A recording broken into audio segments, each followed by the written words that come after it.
Ramadan kit വിതരണവും പൊതുസമ്മേളനവും സംഘടിപ്പിച്ചു. കേരള വൈകല്യ ഐക്യ അസോസിയേഷന്റെ നേതൃത്വത്തിൽ കരുനാഗപ്പള്ളിയിലാണ് പരിപാടി സംഘടിപ്പിച്ചത്. കേരള വൈകല്യ ഐക്യ അസോസിയേഷന്റെ നേതൃത്വത്തിലാണ് റമദാൻ കിറ്റ് വിതരണവും പൊതുസമ്മേളനവും സംഘടിപ്പിച്ചത്. അസോസിയേഷൻ സംസ്ഥാന കമ്മിറ്റിയുടെ നേതൃത്വത്തിൽ കരുനാഗപ്പള്ളിയിലാണ് പരിപാടി നടന്നത്. UDF ജില്ലാ ചെയർമാൻ KC രാജൻ ഉദ്ഘാടനം ചെയ്തു. ഇവിടെ എല്ലാ വർഷവും വൈകല്യ അസോസിയേഷന്റെ പരിപാടിക്ക് ഇതുപോലെയുള്ള ഓണം, പെരുന്നാള്, ക്രിസ്മസ് തുടങ്ങിയ ദേശീയ ഉത്സവ വേളകളിൽ കിറ്റ് വിതരണവും മറ്റ് ജീവകാരുണ്യ പ്രവർത്തനങ്ങളും നടത്താറുണ്ട്.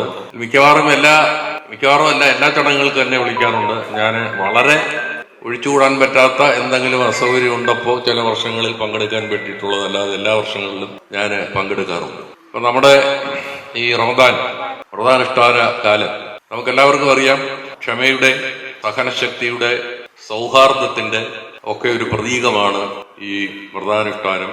സംഘടനാ പ്രസിഡന്റ് അരിനെല്ലൂർ ജോസ് അധ്യക്ഷത വഹിച്ചു. General secretary R Santhosh Babu സ്വാഗതം പറഞ്ഞു. റമദാൻ കിറ്റ് വിതരണം പോച്ചയിൽ നാസർ നിർവഹിച്ചു. സബീർ വവ്വക്കാവ്, R സുരേന്ദ്രൻ, ബഷീർ, ഷാമില, ബദറുദ്ദീൻ തുടങ്ങിയവർ പങ്കെടുത്തു. News bureau, Karunagappally.